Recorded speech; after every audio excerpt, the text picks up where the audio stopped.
Trying to figure out where I should see this on YouTube. Yeah, you better find it first, because we are live, everyone. Welcome, welcome. Nice. We are Chaotic Good, and we are here to play tonight some Open Legend. We are at our second adventure, episode 2 of season 2 of the Unwanted Campaign. We're a team that has recently converted from Pathfinder over to Open Legend. Just also want to point out that we do not get paid by Open Legend. We're just a gang of friends that like to play and have a good time. And so without further ado, we're going to get really just right into it quickly. And we have a tradition at Chaotic Good every time we kick off a game. Gentlemen, to victory! Victory! Oh, yeah. All right. Good stuff. And I am going to do a little quick to victory here in chat. Yeah, to victory. Very nice, very nice. All right, here we go. So when we last left the party, you were all heading over to Plunder Isle. And Plunder Isle is the home of the infamous evil Nicodemus, as well as Sarah Kale. So Nicodemus is the dark and treacherous man who has been the thorn in Brax's heel all for a long time, because he pretty much scorched his village and killed everyone that Brax held dear. And in recent happenings, Sarah Kale, our character, she lived on this island. So what I'm going to do is have Sarah Kale real quickly go over and let everyone know as a refresher what happened on that island when this god beam erupted out of it. It was a terrible night.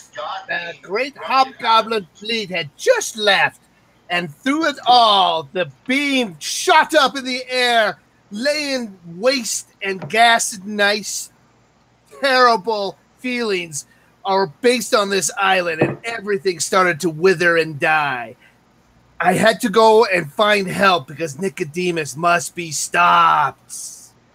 Awesome, awesome. And that is exactly why you're here. Well, you sailed from Shantytown, where Von Stad owns his tavern, the Frothy Mug, and all hopped on your one-mast ship and sailed to this island. It was about a day and a half worth of travel over the sea, but you were ambushed by Sahagin. You dispatched them. You were victorious, and were able to eliminate that threat, and then arrived at the island. So you see right there in front of you this island. Now, Sarah Kale, you are from here, so you know this island like the back of your hand. So you're really familiar with it, being that it's been your home for a long time. You're familiar with the majority of the island, though. Even though it looks calm in this picture, it's really not so much. Trying to approach spots will definitely be dangerous for your ship.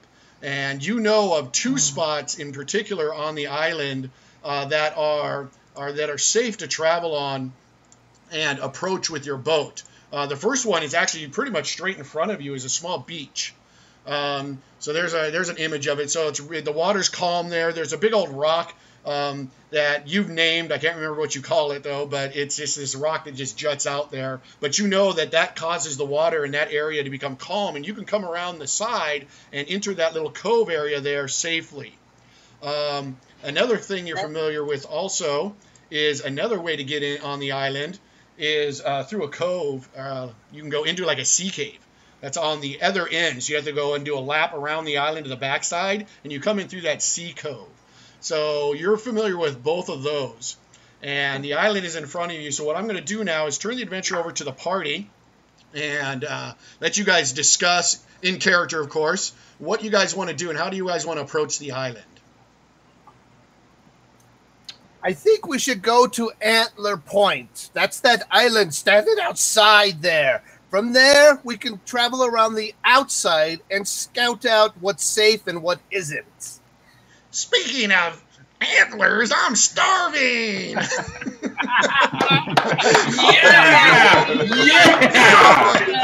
Nice! That right there, my friends, was drawn by Jen. She is has a Twitter account called @Pixelscapes, and she is a wonderful artist. And she drew Gobbledygook. So we have Gobbledygook drawn professionally now, and he is now, yeah, he looks so good. I love her style. I love her work. So just a quick shout out. It's @Pixelscapes. I highly recommend everyone jump on Twitter, follow her work. She likes to stream as she's drawing as well. You can chat with her live when she's doing that. But this is Gobbledygook, one of the NPCs. Gobbledygook was also created by Terminal Nerdy. You can follow him at Terminal Nerdy. He has a Patreon, and he has a Patreon, and I'm a patron of his Patreon. And as one of the rewards, he went ahead and designed and created the backstory for this wonderful character. So yeah, so Gobbledygook's there, and he's holding his stomach. He's like, I'm starving. Are there antelope on that island? No, little one, not anymore. The trees make them look like antlers. How can he be starving? We've had all the Sahagin and shark we could eat. Shark sucks. I like horses. He bumps Brax on nearly that one. He goes, remember a long time ago when that stupid goblin was riding that centaur? I can't even believe it. Why would you ride dinner? Makes no sense. I know that guy. He is awesome. Oh, no. He's on a power trip, man. Greg Snack. That's his name. I remember him. Screw him. So I would suggest the sea cave. It is a more stealthy way to enter the island. But it is not my island, so, The sea cave would get us in stealthily, but it's a hard ride to the top, and then we would be stuck in the middle with no reconnaissance. We can't see around. There's gases and terrible, terrible things going on in that god light. I don't know what it is anymore. It could be transforming everything. All right. I mean, I'm not sure I trust a witch, but it was your island, so enough talk. Just go. Your silly. I went Brax. I'm hungry. And everyone knows stealthification is my specialty. Well, let's do this. I'm going to have you guys do what's called a party check. And we're going to use perception. And I need to know what you can see so I can maybe potentially give you a little more information. So the way a party check works, guys, is everyone makes a check. If you have more successes than failures, that's a winning roll. The DC is 15 for this check. Go ahead, guys. And what are we checking against? Perception against a 15. All right, so we got Brax there, who hits a 22, so we got one successful check. Stod, 13. That's not good enough, buddy. So sorry. All right, Sarah Kale hits it. All right. My island. All right. And then Ivandar, it says skill speculation. Yeah, I think we got the wrong button there. Let's try another one there. So we have 2 successes, 1 failure. Oh, the tiebreaker. It'll be Gobbledygook if you guys fail. Oh, good God. So we have a 2-2 tie. It's going to really be up to Gobbledygook. He's hungry, so, he's a little distracted because his stomach is rumbling. But he's going to go ahead and do this. Now, he is a scout, and scouts can see. It's one of his better statistics. And here he goes. No! 13. Not good enough. Okay, so the party fails the check, which means as the game master, and according to Open Legend, I get to interpret that roll either as a failure, move the story forward, or a success with a twist. So what I'm going to do is go with the success with the twist route. You guys are able to see on the island, not as Sarah Kale, you especially notice that you can't see as far into the island. It almost looks like there's a cloud of fog in the middle of it. But what you also see with the twist is the god beam fluctuates and sputters and then shoots, and almost like a pulse goes up it and into the clouds. Uh-oh. All right. What could possibly go wrong? Well, you're familiar with the cove, Sarah Kale, and Sarah Kale, that cove leads to the middle of the island. Okay. So I think we should take that, go into Antler Cove, and we can go straight into the middle of the island. There is some mist there that I cannot penetrate, But there is something wrong with the God beam. It has pulsating defects. We can see that. Jeez. Tell us something we don't know. I have to show it again. I want to get out of black light. Okay, so it sounds like the party has decided you're going to go into the cove. So take the stealth route. Am I right? Sounds good. Okay. Sarah Kale, you take your ship, and Ivandar is very handy at sea. He's been helping you this whole trip. And you two together are maneuvering the ship around the backside of the island, which you make easily. The waves aren't anything dangerous. There's no real roll required. And you guys are coming in and approaching the cove. So I'm going to have you two gentlemen give me a perception check. And Gobbledygook will be a tiebreaker if either of you fail. And we have another tie because he's sitting he's hungry, man. He's at the front of the ship, looking out, letting the sea go into his hair, and, with his goggles on. Okay. 22%. I pull out the spyglass.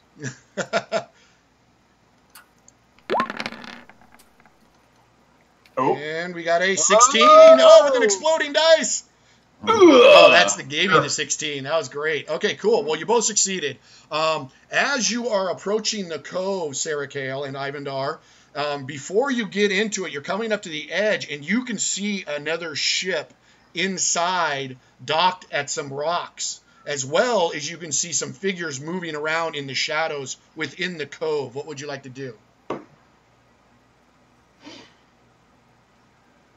Well, I'm going to pop out the spyglass and take a look at that ship. I'm guessing it looks very, very familiar. Actually, no, it doesn't look familiar. It's like a Viking longship. And with your spyglass, you're able to get a little better view, and what you see inside are lizardmen. Let me give you an idea what that looks like. Oh.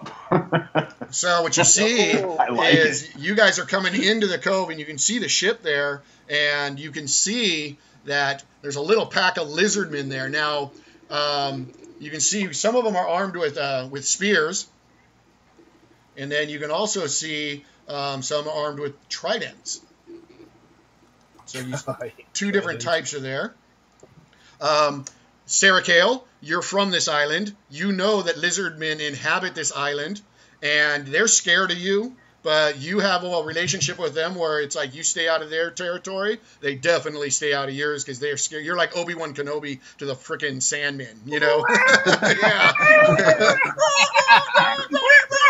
Yeah, exactly. So you guys are coming in now. What would you like to do? I'll go to the head of the ship and ask for the nice barbarian to let me down onto the shore, young man.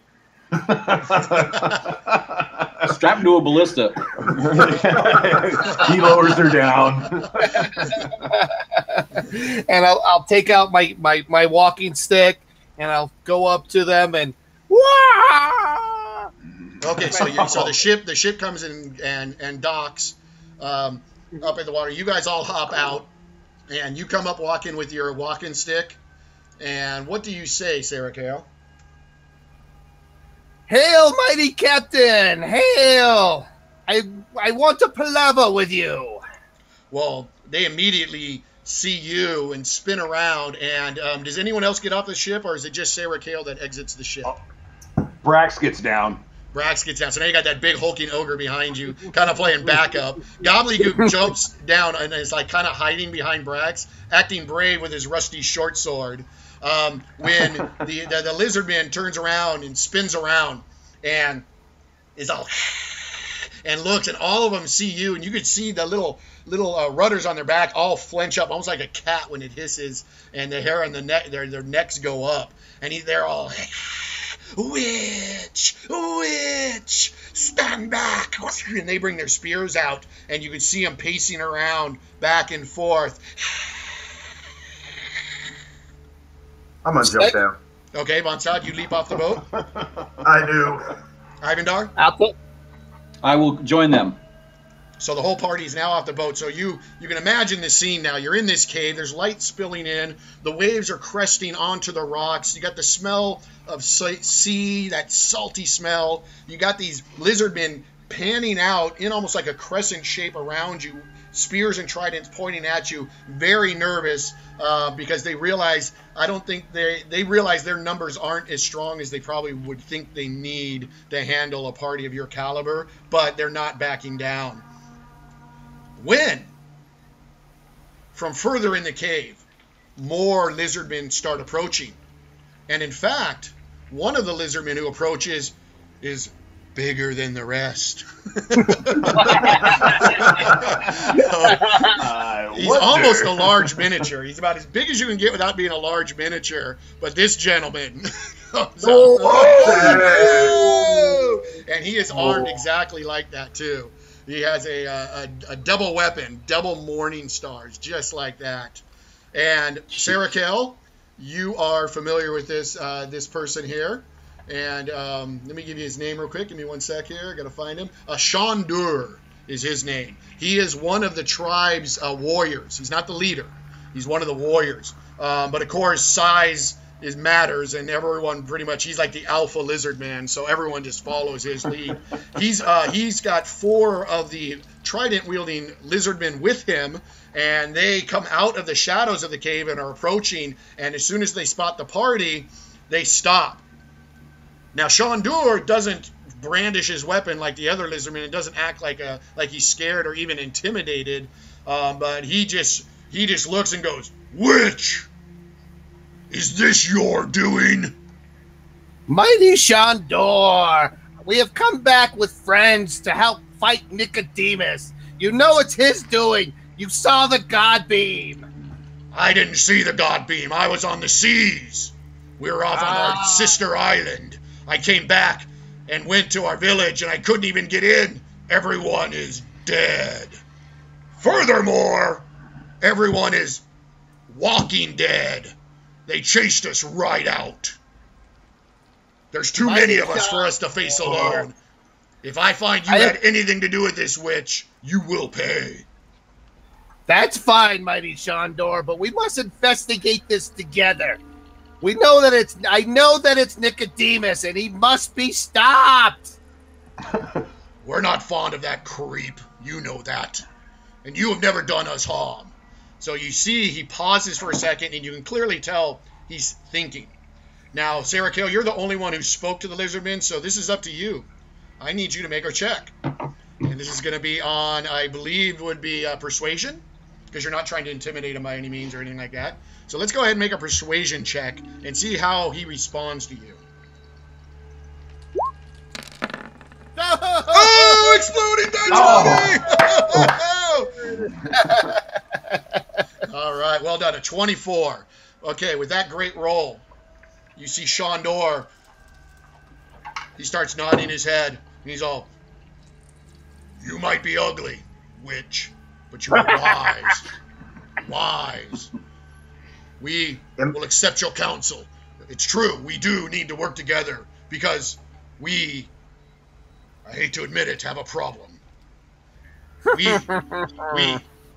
have a totem, a tribal totem, and I know you're familiar with it. It always sits in the center of our village, and our village is ruined with everyone dead.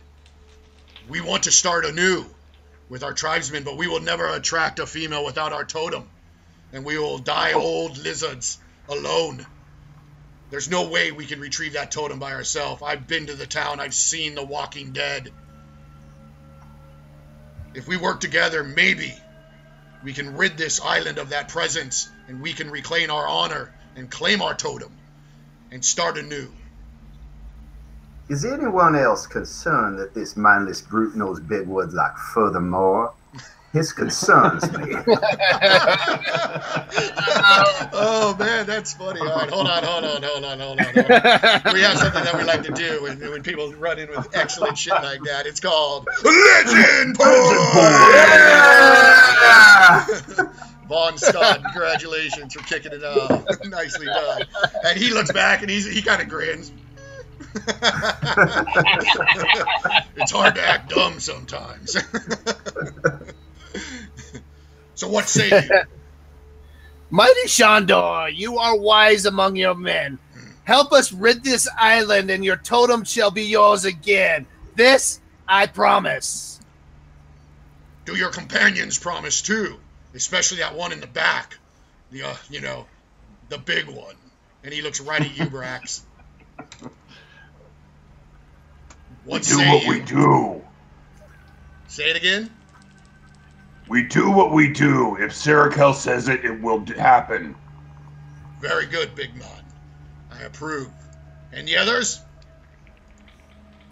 I've never needed a totem to get women, but I can see how this would be a problem for you. So, sure. Count me in. Dude,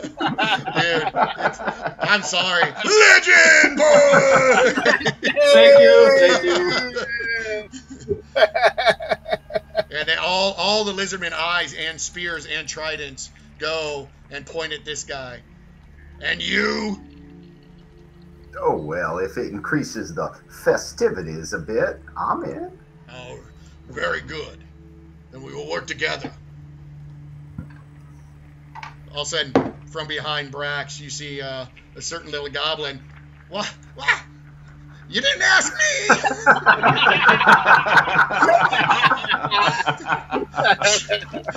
Shandur just looks at him and doesn't even make a move of muscle on his face and just turns around and starts walking away. And totally disses poor gobbledygook. Wow. All right, well, onward. I don't need a marching order or anything like that, but you can see Shandor commands the force at the ship to stay at the ship, and he takes the 4 warriors that were accompanying him earlier and joins up with your team. So you're all marching together as a big group through the island. Now, Sarah Kale, you know your way around this island, as does Shandor. Brax wants to run in front. I'm sorry, Gobbledygook wants to run out in front because he's the scout, and he's out. I'll lead the way. And you see his 2 little goblin legs, bouncing back and forth. Bing, bing, bing, bing, bing, bing, bing. And he tries to pass up Shandur, who places a hand on him and pulls him back, and he says, "Not this time, little one." And so Gobbledygook runs back with his feelings hurt and rejoins Brax and kind of hangs out with Brax. And you march into the island area. So what happens is the cove goes for a while. It is rocky and bumpy, and you do have to climb a little bit here and there, but it eventually spits out and opens up right into the island. But the first thing you notice as you get near the exit is that a really extraordinary, almost supernatural fog has blanketed the island, and it is really hard to see. The first thing you notice is you literally can barely see 20 feet in front of you before things start becoming, your vision starts failing, and then maybe 40 feet at the max you can see. But other than that, you can't see anything. And if Sarah Kale and the lizardmen didn't know their way around this island, it would be very treacherous to actually explore, because you could get turned around in circles and you wouldn't even know which way's up, down, north, south, east, or west. So with my I want to see into my house. I have the spying ability. Oh, okay, very cool. So at least it'll give us an idea if the dead are roaming. Okay, sounds good. So you're going to be using your spying ability. So go ahead and make a check on spying. And you know what? It is your home, so I'm going to give you advantage 1 on this check because you're so familiar with it, and you're just doing a little quick check-in.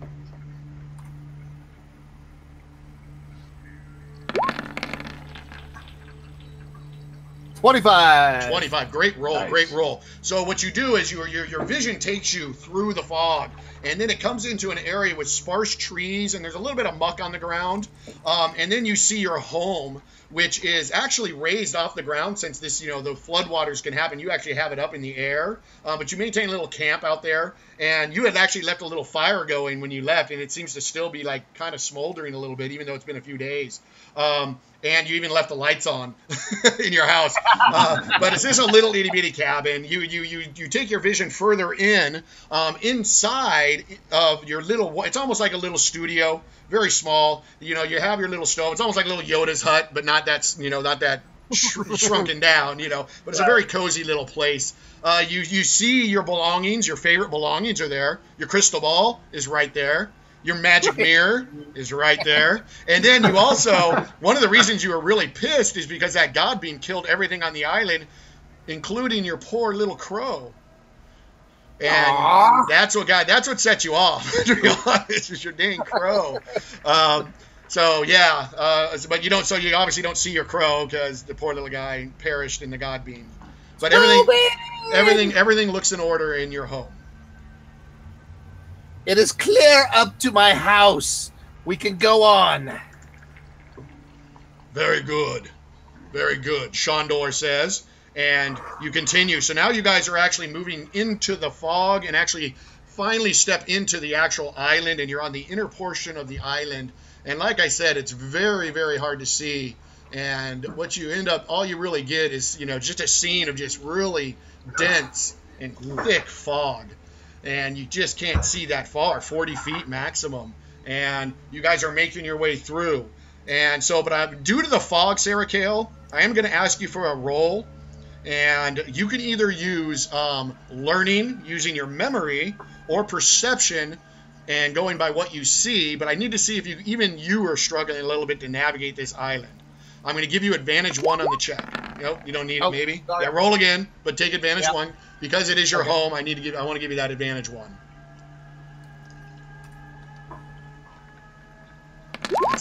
All right, here we go.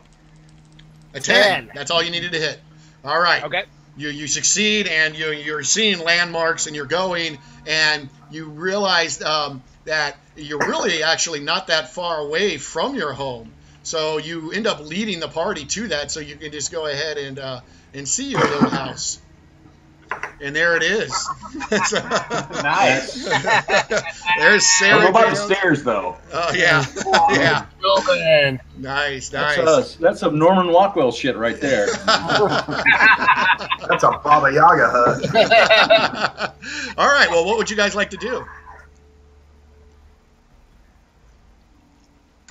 Well, You see the lizardmen aren't getting any closer to that home than they are from right about here. So this is their vantage point, and they're staying put. They know not to go near that hut. They've been, since children, told boogeyman stories about the witch that lives in that hut, and they won't go near it. all right. What are you doing? So are we going to be moving on from here to the village, and how far away is the village from here?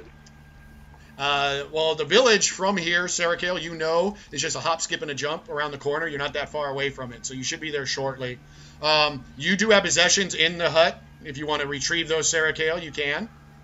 That's what I'm going up to my hut there, getting my pretty mirror, looking around for Tobin, make sure maybe he's still alive. Maybe. But I don't have much hope. Maybe. Hope. Okay. Does anyone accompany Sarah Kale? Or are you all staying down at the I will go with Sarah Kale. Okay, so I go with Sarah Kale as well. Okay, and Bratz. Okay, so you three head up and trance up, and then open it up and head into the hut. So Sarah Kale, give us a quick description of what's the inside of your hut look like. On one side, there's a little mattress with some blankets strewn about, and there's a little closet there that's got a burlap cover. And behind there, you would see little things poking out like weeds and roots. And on the bottom, you see parts of animals kind of poking out through it. There's a little hole. Go ahead. I have to ask, you have a cauldron? The cauldron's down by the fire. Down okay, cool. Right on, yes. Bubble, toil and trouble. Yeah. And then there's a little table that's like a workbench. Yes. And that's where there's a mirror, there's a little cloth, there's parts of little bits of stone, pestle and mortar, like things that you would see to build wood things. Okay. And there's some unidentifiable parts. Ooh. Some seem humanoid. Okay. Some seem more exotic, like metal with wires going inside and out. Interesting. Okay, well, on that table also is your crystal ball. You use that a lot of times because it'll help you. It helps you, assist you when you're doing your spying. If you use it, do you want to take that with you? Yes. Okay. I'll put it in my little burlap sack. You mentioned your mirror. So everyone sees the mirror that he's referring to, and as soon as you guys get up close to it and see it, what you notice, though, is on the face of the mirror, an image comes forth, and what you see is almost like one of those happy, sad faces from the theater, The Mask, but it's the sad one. And all of a sudden his face comes forward and goes, why were you gone so long? And then the happy one shows up. You're back! And yes, you tend to spend a lot of nights talking with your mirror. And here it is right there. One whacked out mirror. Yeah. And you want to take that with you? Only being a witch out here. Yeah. Well, you are alone. Awesome. I say we leave the mirror for now. Okay, leaving the mirror for now. Okay, that's fine. And then the last thing you see is your pet crow that got wiped out by the pulse that happened when the god beam fired into the air and killed all life on the island. You see your hang on. Sorry, I'm on the wrong one. Bang. You see. No.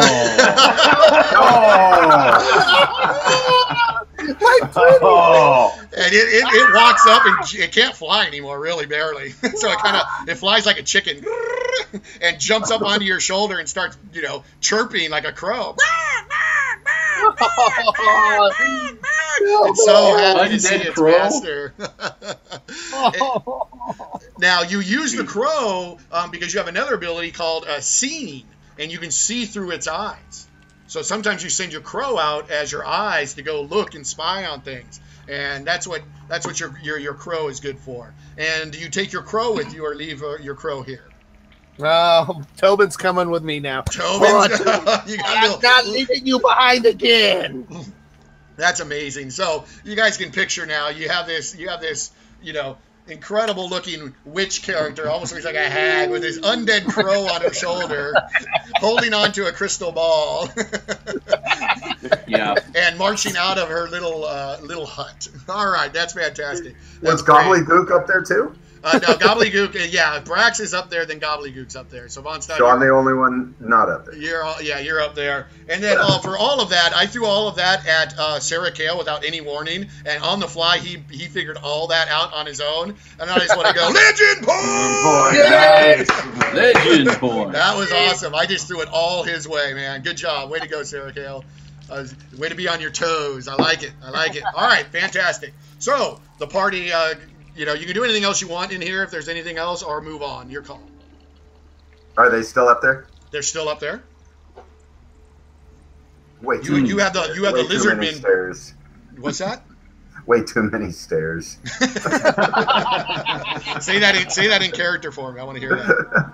Well, the reason why I didn't go up is it looks a bit malodorous as it appears to be. Plus, my girth can't manage the stairs.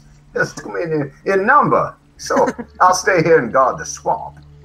Shondur looks at you, and and he just leans over and just looks at you and nods and's like, I'm with you on that. She's creepy. Oh, the disgusting woman. Agreed. And then you can see the other 4 lizardmen go. I throw him a sideways smile. They seem to be warming up to Von Stad. Even though they're reptiles, reptiles don't really get that warm, but as warm as a reptile can get. All right, cool. All right, so what's next, guys? You guys moving on?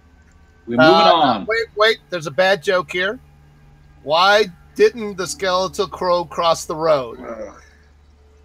He didn't have the stomach for it. But give me that legend point back, dude. I'm taking that legend point back. That was 0 point in the chat. 0 point. 0 point. God damn. Shame. So hey, let me tell you a story about 0 point. He's a good guy, man. 0 point is a streamer on Twitch. And so follow his channel. He does a lot of streaming on video games. And he was a big Firefall fan. So back when I was working on that game, me and him would do streams together. And it was a really good time. So how you doing, 0 point? Good to see you on the stream, buddy. Nice. Yeah, he's a good guy. Welcome. All right, let's keep going, guys. All right, we're moving on towards the village. Towards the village. All right, you get back in your... So, do we have any kind of plan for retrieving the totem? I will send Tobin up to scout for us. We will see the undead and make our plans from there. What, is he going to hop all the way there? I don't think he can fly anymore. Tobin could do things. All right, because you could throw him or something, but I don't see how far he's going to get. I will give Tobin a little toss in the air. And imagine a Watch him chicken go. going, Slap. but he starts hopping. He's like a bunny, dude. He's like, and off he goes. But you guys have moved. Have you guys moved decently close, so it's not like a 2-mile hike for poor little Tobin? Or are you staying? Oh yeah, here? we're going to get up close so we can scout out. Is there a place where we can scout the village with a little chance of being seen? Oh Trees, yeah, there's no way. cliffs, anything like that. You don't even need any of that because the fog is so thick and so supernatural that you don't even need to worry about that. So you just come into where Sarah Kale and Shandur agree that this is a good spot, and then the poor little crow starts hopping forward. So with that, then now he is undead. So now the fact that you've got a little undead bird, undead don't really irritate the undead. So this is a really good strategy here. So this actually surprises me. I'm like, wasn't anticipating this, but I must go ahead and reward you properly. So with that, what I'm going to do now is, Sarah Kale, you're going to be able to see the entire village and move around. Okay? So I'm going to go ahead and move the whole party over to the village now. And in doing so, you guys are going to be able to see, because Sarah Kale is telling everyone, obviously, what she's seen, so I'm not really worried about it. Now, remember, though, there's a thick fog. So your guys' tokens are limited on your site with the dynamic lighting that Roll20 has, so you're not going to be able to see. Now, the only one I'm going to let move at this point is Sarah Kale. You may move your token around and look around all you want, okay? And see everything you can see. Everyone else, don't touch your token. I'll fucking drop a lightning bolt on you, I swear. By the way, hey, what boons are up right now? Just so we don't have to delay combat. Thank you for that. That's great. Brax, you're doing blind sight, right? Yeah. Well, wouldn't that cut right through fog? Unfortunately, not this fog. Oh. That'd be true sight. This is DM fog. Yeah, DM fog. All right, cool. I got Bolster Might 2. Bolster Might 2. Brax, you got that? You got Bolster Might 2 on you. Sarah Kale? Life drain. So, well, remember, you get half the damage that you do heals you. My God. So broken. So damn broken. All right, so without further ado, I take you to the Lizardman Village. As soon as I actually take you to the Lizardman Village. Hold on, I'm going to rewind that. Without further ado, I take you to the Lizardman Village. All right, here we go. So, let's go ahead and... Now, you guys... what's cool, though, is the stream, everyone can see just fine on the stream, but you guys, I can't really explain this to everyone who's watching the stream right now, is DM Fog is powerful, and they can literally only see about 40 feet past their token. They're in darkness. It's pretty awesome. So like I said, Sarah Kale, feel free to take a couple seconds and move around and look at whatever you can look at. I'll describe some stuff, too, because you're going to be able to see it. So what you see is the Lizardman Village. And your little crows hopping around, and you see these little little like towers, almost like scout towers. And on top, you can see what was once a lizard man, but is now not so much a lizard. It's almost like a lizard man just, took their skeleton and peeled it right out of their skin, and ends up looking something like that. Oh, Jesus. Oh, that's pretty. Yes. Nice. So you see that, and you can see them throughout the village, as well as sitting there on those little lookout towers that surround the village. Are you going to, how thorough of a search are you doing? What do you got? Are you going into huts? What are you doing? I'm doing a cursory inspection on the outside just to get their idea of where they're at. Okay, sounds good. And so you're staying out of the huts? Staying out of the huts. Okay, sounds good. All right. Go in the huts. Go in. Right. There's bad shit in the huts. I know it. I just fucking know it now. Okay, so that's enough time there. I don't want to drag the adventure to a halt just for a scouting thing. So the adventure is in your hand. What would the party like to do? Sarah Kale, have you found the totem? No totem. Outside. It must be in the big hut. Big hut. I'm wondering if we could use the lizardmen as a distraction. Have them make a noise, draw the undead away. We snag the totem. The lizardmen all snap their head. You don't have to get eaten by them. Just, flash them and run away. Those were our own kin. No, those were your own kin.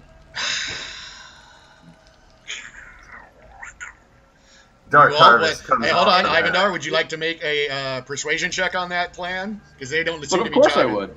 Oh. Oh, It's a DC no. 17. All right. Persuasion check.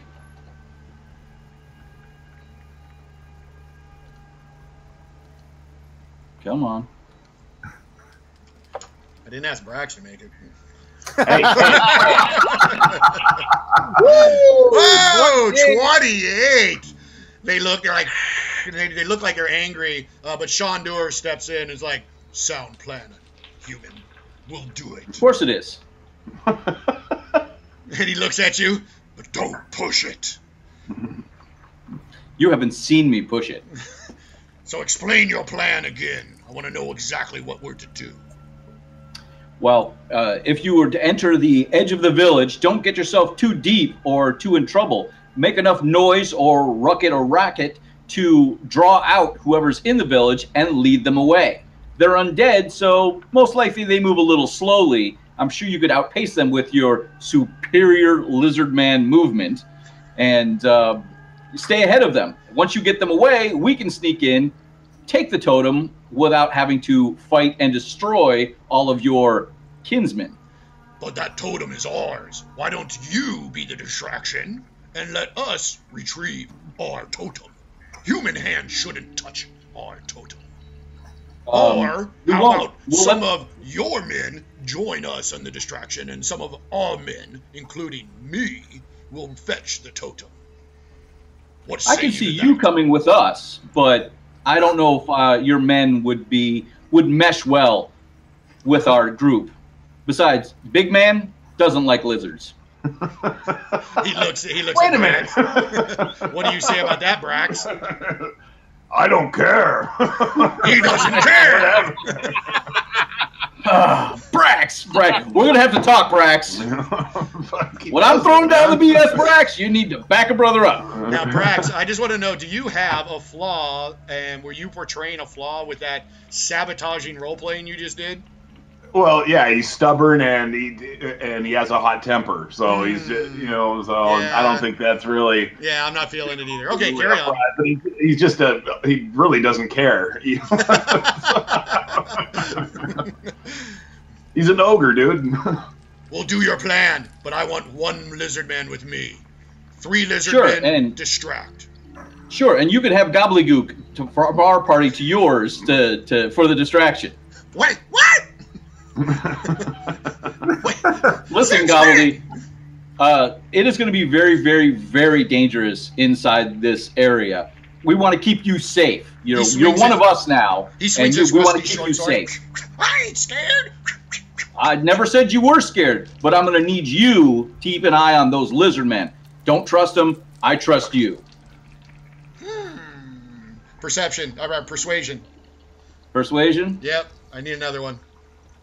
I know you made your first one. Oh! Ooh, 21! 21! And he looks and he's like, fine! As long as I'm the leader. Sure. You go be the leader. Yeah! All right, here you 3 with me. And you see them take off. And by the way, I'm a good scout. Fog didn't scare me. I could have led you here any day. And he just puts his arms up like that and just stomps away. And Wow. all of the lizard men go with him into the fog. So now you guys are waiting on the outskirts of the village for some kind of noise to be made when you hear it. And off to your right, you hear, "Hey, losers! Over here!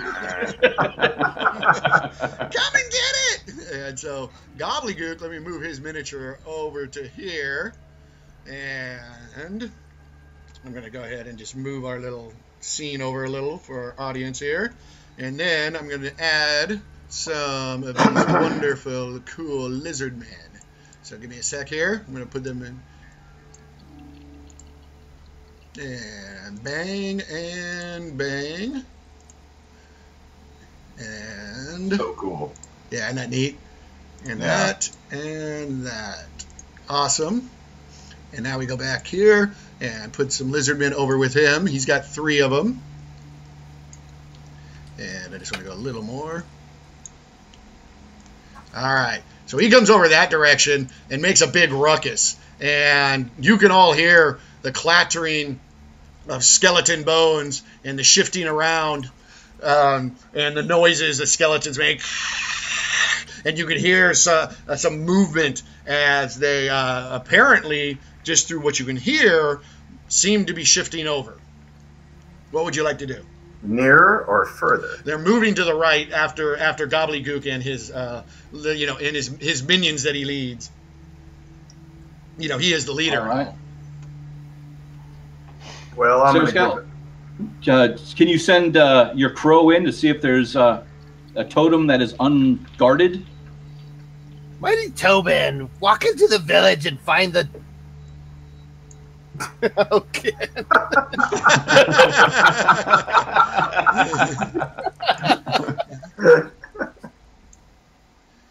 Okay, so you send your bird in? Send the bird in. Okay, so you go ahead and move your token around so you can take a look. And you can report back what you see. Are you going in any huts? I just need to know. In the big one here. You going in the big hut, okay? You go in the big hut. It looks to be like their dining hall or meeting room. There's an actual table in there, low. So they sit on the floor, but it's a low-rise table, and you can see skins and hides as almost like pillows in a sense.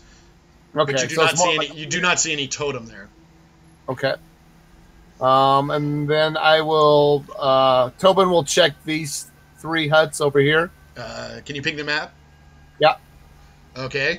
He looks around in those 3 and does not see any totems in those. What you see, though, is Tobin can see that there are still undead skeletons on the towers, and one of the skeletons didn't react to the call down at the south, the southernmost ones. But it looks like the center of the village cleared out a bit. Okay. So it looks like it was a partial success. Gotcha. So, Shandur, where was the totem located before? In the far hut.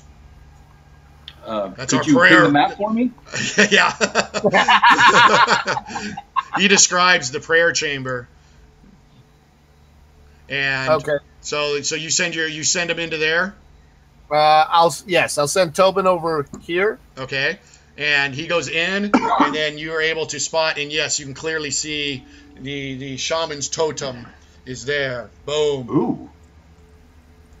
What would you like to do? I'll report back that the totem is where Shandar says it is. Okay, well, now time is going by, so Gobbledygook and his lizardmen are running through the fog right now, and trying not to run too fast, but they're trying to draw out some more of the undead.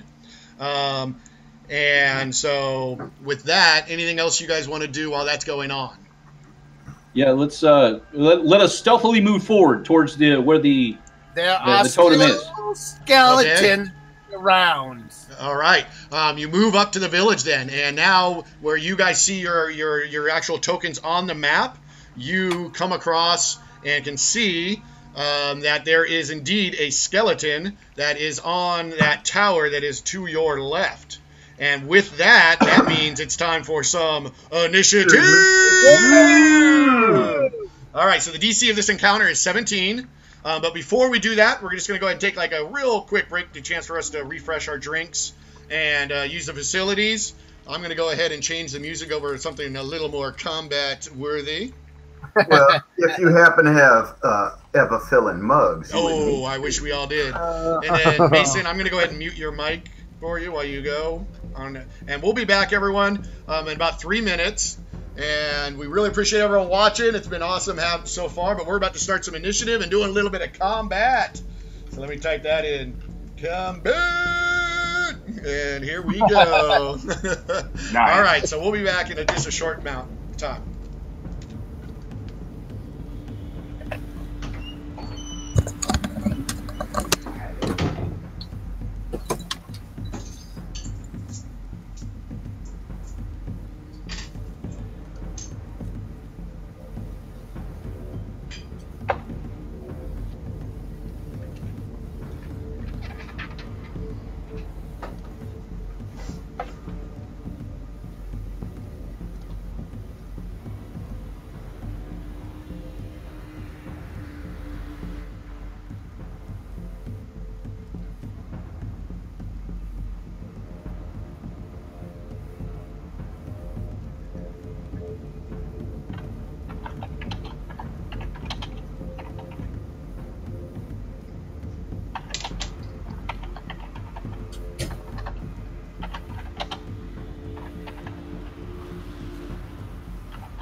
Yeah, I was disconnected once from Twitch.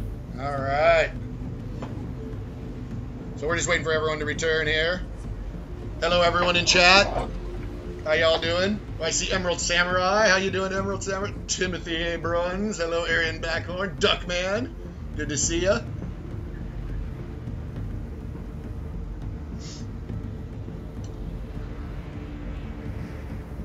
Mike Honcho's on 0 point.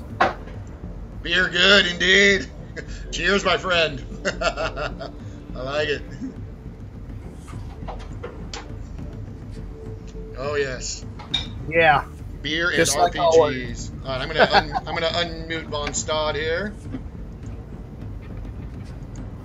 All right. We're talking. Notice I'm the only one you mute. Yeah. Well, you have children that like to scream, you know. That you... Hey, Saverick, how's it going? Good to see you. Take 20 D&Ds here. Fantastic. Good to see everyone. We're about to start combat here. We're about halfway through the adventure. We just took a little break. We're just waiting for Brax to show back up. We're going to roll after that. We're going to roll initiative.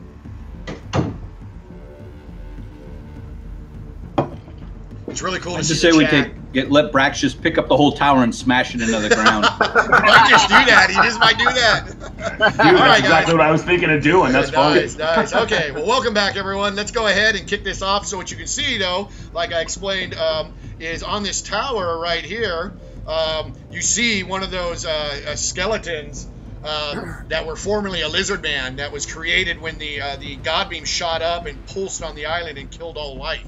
So he's there, and you see him, and he's armed with a bow, but his bow is cool because the way the lizardmen make their bow, they make them out of spines. So it's almost like a bent, curved spine longbow. And he's got it up there, and he spots you, and we go right into combat. So the DC of this encounter is 17, so everyone go ahead and make agility checks. Anyone who's above 17 gets to go first in the winner's bracket. So Von Stad gets a 12. You were in the loser's bracket. 25 for Brax. Winner! All right. All right, Sarah Kale.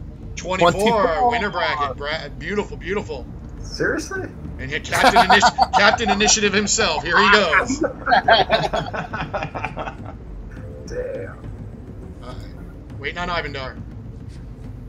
Can Ivandar hear me? Looks Ivandar? like he froze. Hello? Uh-oh. Oh, can you hear me? You.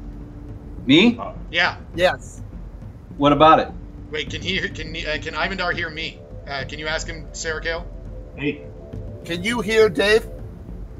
No, I cannot. Have him reconnect to the Chat server?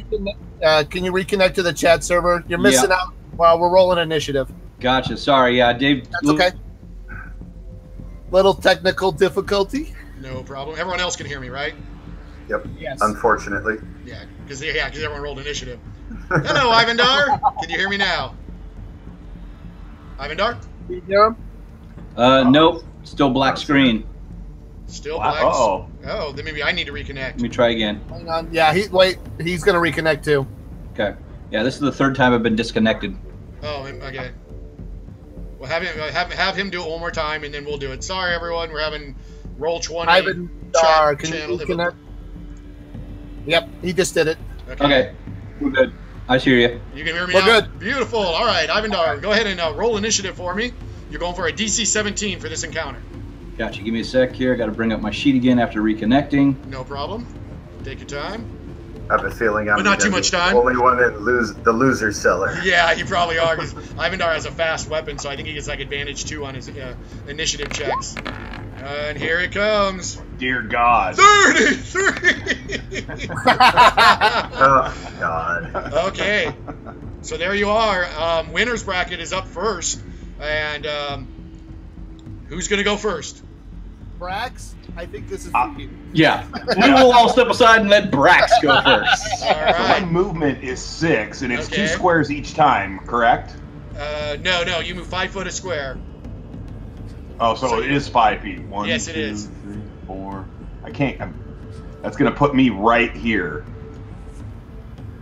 And you have Now, if you reach go- with your weapon. Oh, I have reach. Oh, I'm just gonna crash right into that big dog. Okay, well, describe to me what you're doing. Let's get a good description. So he's here. just gonna full on blow into it with a shoulder bash. It's kabloom. Oh, nice. Okay. So that would be might. What advantage do I get? Do I just get the 2 that, for Von Stad's buff? That's absolutely correct, and you're going against a DC 17, smashing into the tower.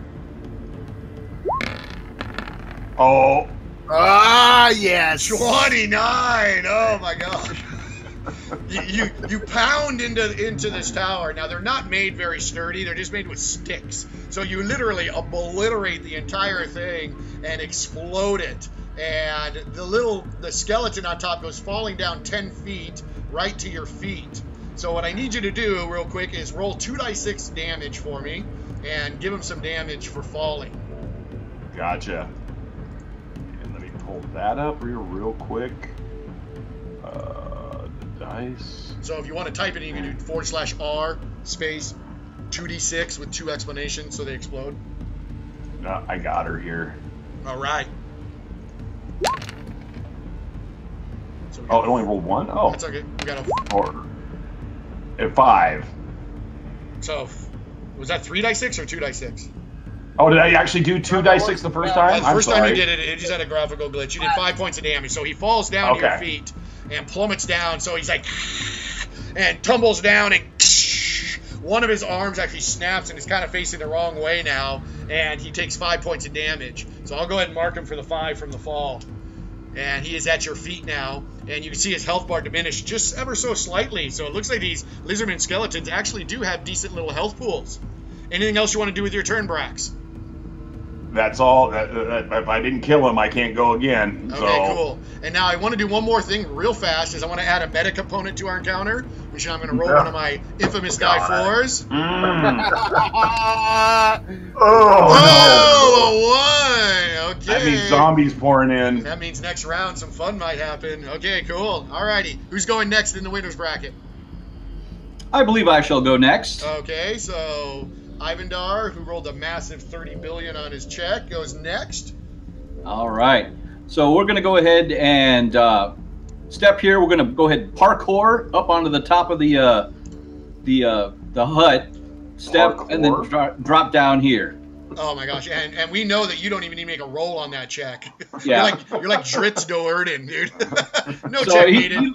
He leapt straight up, landed on the thing, sauntered across the top, and stepped down to the bottom. Bravo, bravo. And you notice though the hut was made of straw, so it was giving away at your feet, but you're so, your agility is so through the roof, you have so much dexterity that you're able to just change your balance back and forth as you parkour and just shuffle across the top of that hut.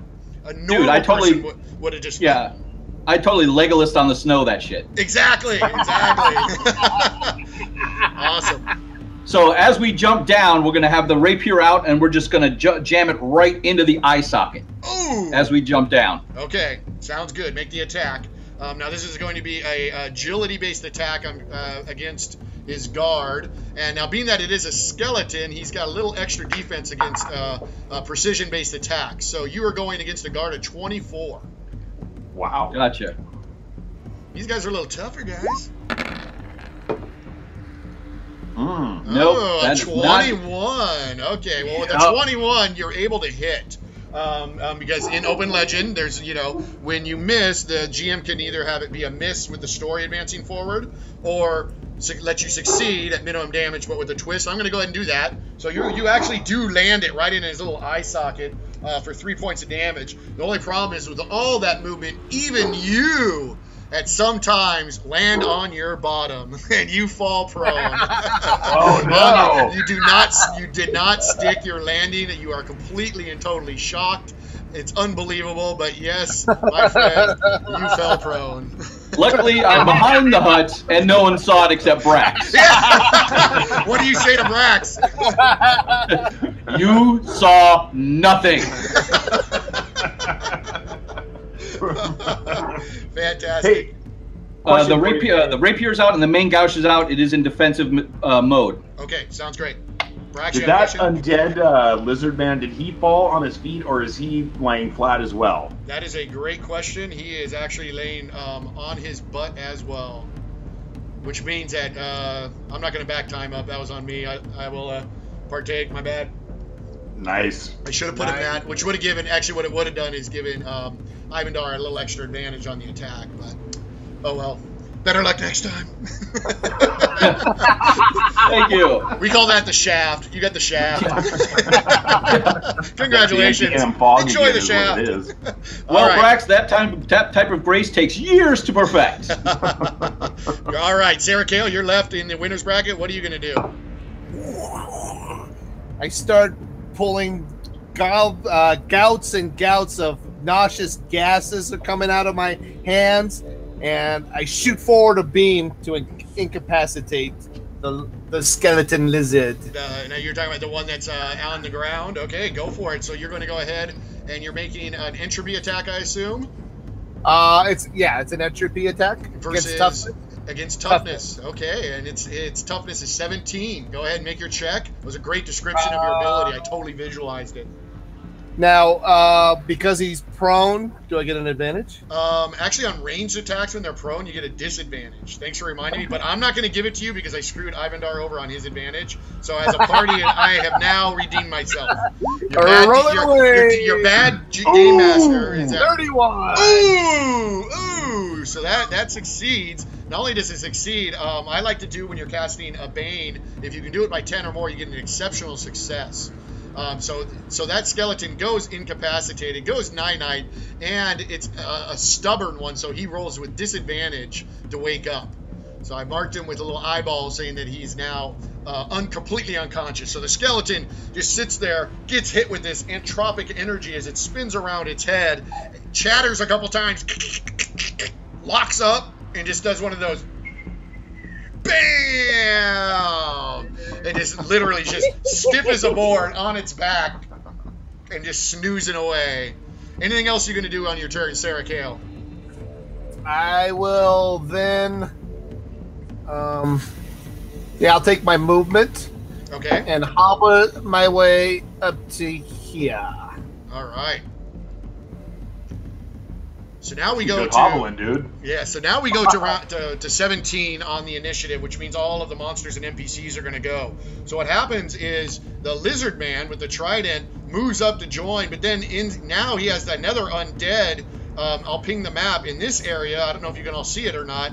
He runs over and double moves to engage that one.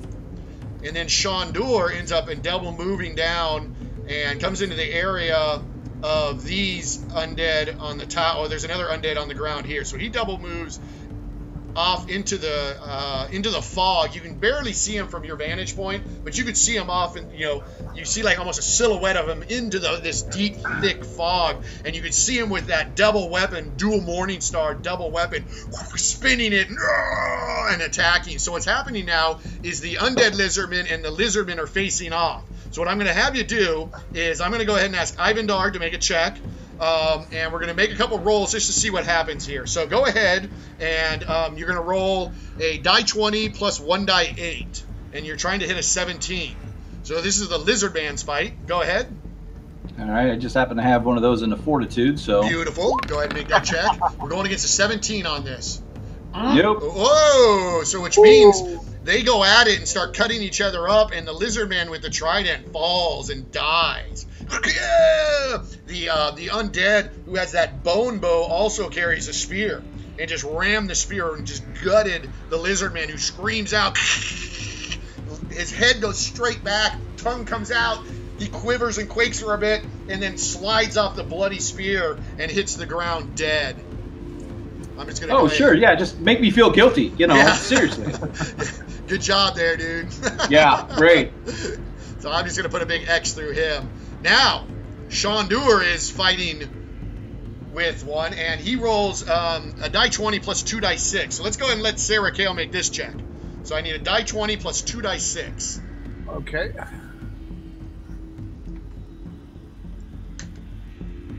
If you want, you can type it in if you want me to walk you through that, if you don't have it handy. Okay, so you write /R space 1d20 2 exclamation marks plus 2d6 with 2 exclamation marks. Good luck. D6. 2 exclamation marks. That makes them explode. Come Oh, on! here we go. Come on. Oh. 17. Ah! Nice. 28. Beautiful. All right. So Chandar comes up and he swings. You can see just a shadow of it. You see this whirling 2 double weapon, dual morning stars, and Chandar creams that undead and just brings him and shatters them into broken bones. And he goes bye-bye. All right. Fantastic. And now there is 1 left, and I'm trying to think here. Okay, so then there is a tower with an undead down to the south, and it actually takes one of its bows and unleashes an arrow from one of the spine bows that he carries. And so he's going to go ahead and make an attack with that. And here we go on that. I wonder if that bow was made from one of his relatives. It gives him a little extra advantage. Oh! All right, so he's going after your guard, Sarah Kale. What is your guard? My guard is 14. 14. So he draws back the bow, and you can hear it make a crisp sound as the pieces of the spine break and come back. It's like... And he attacks. Jeez. Jesus. 22! Oh. This humongous longbow arrow comes flying through the cloud, through the fog, and just impales on you unless you're going to do something about it. Or someone's going to do something. Can I teleport? I will allow you to make a defensive action with your teleport. Absolutely. So Okay. go ahead and use your movement. And your Wait a minute. I'm right behind you, dude. Do you want to do something, Brax? So, no, I'm about ready to take an arrow in the face. Yeah, that's hilarious. Okay, so Sarah Kale, you're going to go ahead and make a movement check. The results of your roll will be your new guard for the attack. Okay. So if you can roll 22 or higher, you completely get out of the way. Exploder! Exploder again! Oh, a 36. So, Brax, what you see is out of the fog, a big long arrow goes firing, is heading right for Sarah Kale. Sarah Kale teleports out of the way, and it lands right at your feet.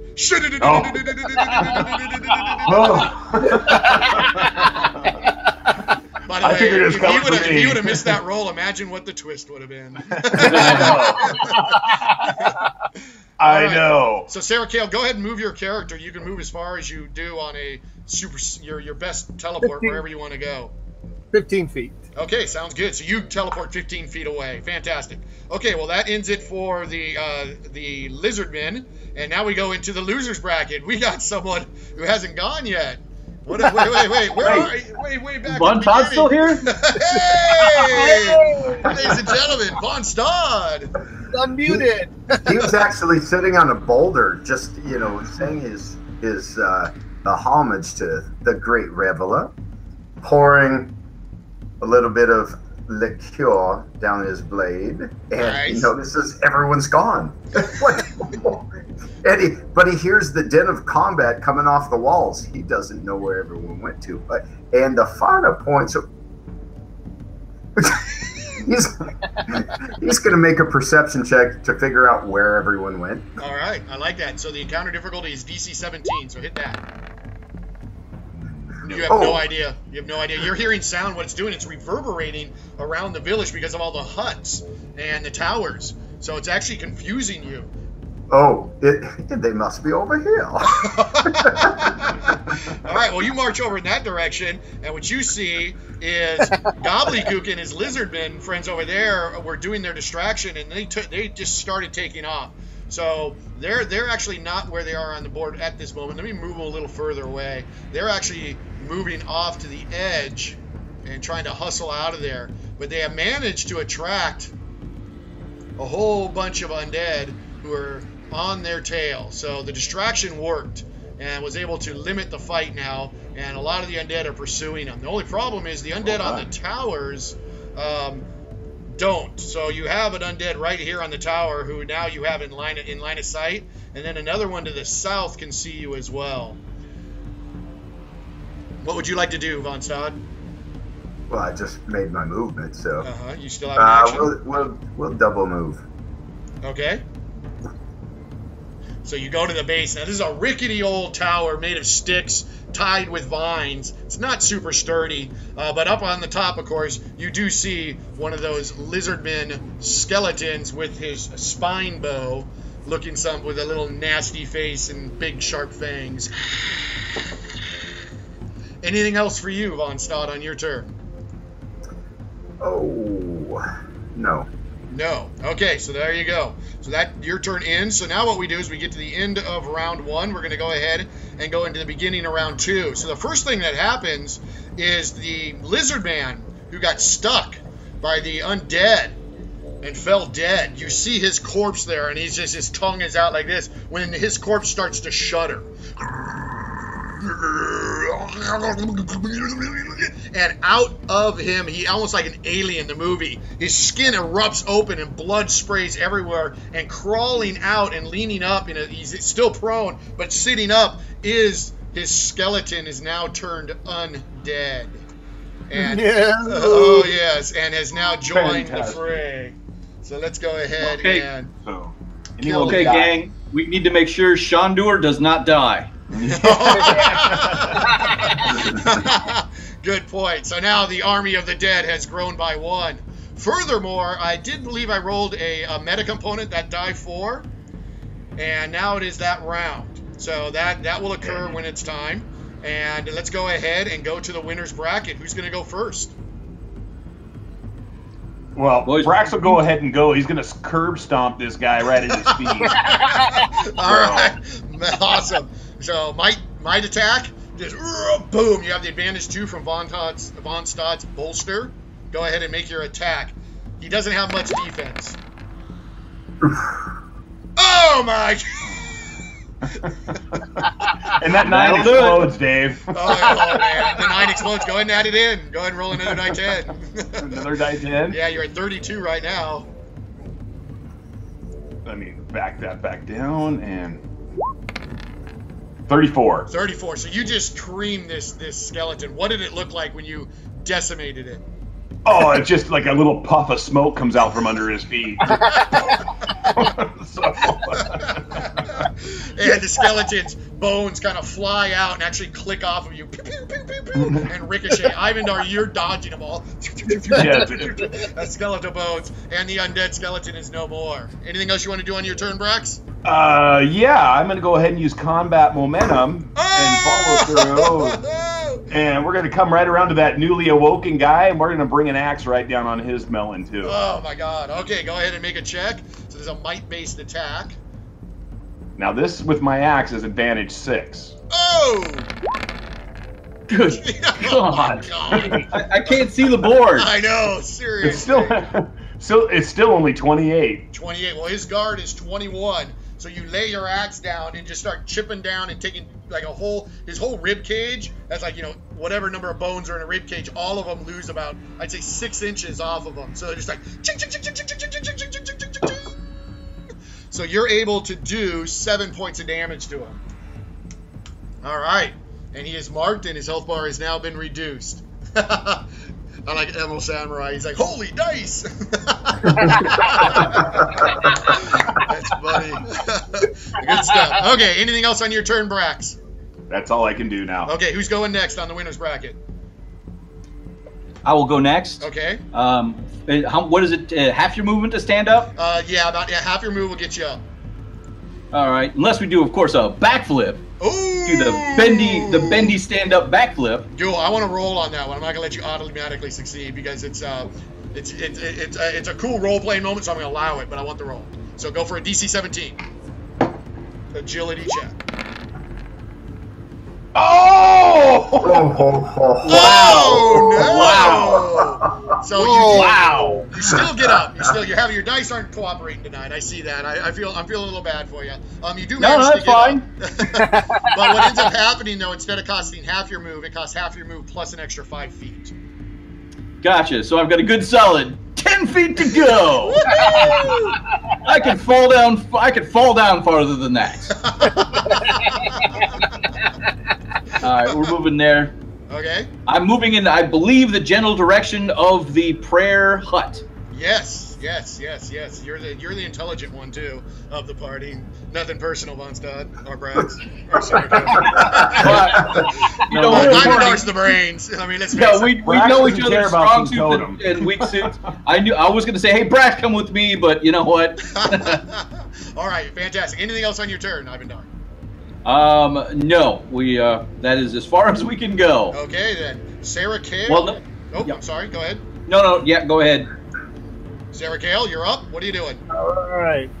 I see the, well, no, I don't. Do I perceive the guy up in the tower? Or do I need to move closer? Well, it's up to you, because you have actually on your token, your visibility. Can you see him? Barely. Then you see him. Okay. So, because the dynamic lighting that Roll20 does gives you perfect, because it goes from bright light to dim light. It's oh, dude, I love it. So yeah, if you can see him, go to him. It's fine. That tells me everything I need to know there. All right. So, I put up my hands and I go to my eyes and I go boop, and I'm gonna blind the guy up in the tower. Okay, blind. Oh, nice attack. And what is blind target? Blind target's toughness. Okay. The eyes. Suddenly, over across the land, a lightning bolt comes down. That was funny. Okay, you're going against a 17 on the toughness, and you get a 20. Bam. My God, this is Sarah Kale's island. This is Sarah Kale's adventure, clearly. All right. Well, yeah, you take this guy and completely blind him. And you see it reach back and react, and it covers its eyes, and it's clawing at him. All right. Well done. Anything else you want to do on your turn, Sarah Kale? And then I will finish my move. Okay. Because I notice which way the smart Ivandar's going, and I will go their way. Yes. And well, you know what hut it is because you've seen the hut. So I can go ahead and give you a little help there on that. So because you saw it from your bird's point of view, and you distinctly remember the look of this hut because it's a special hut. It's their totem hut. It's the most decorated hut there is. So there's an entrance right in front of you. It's very obvious where it is. All right. And with that, I think we are done with the winner's bracket.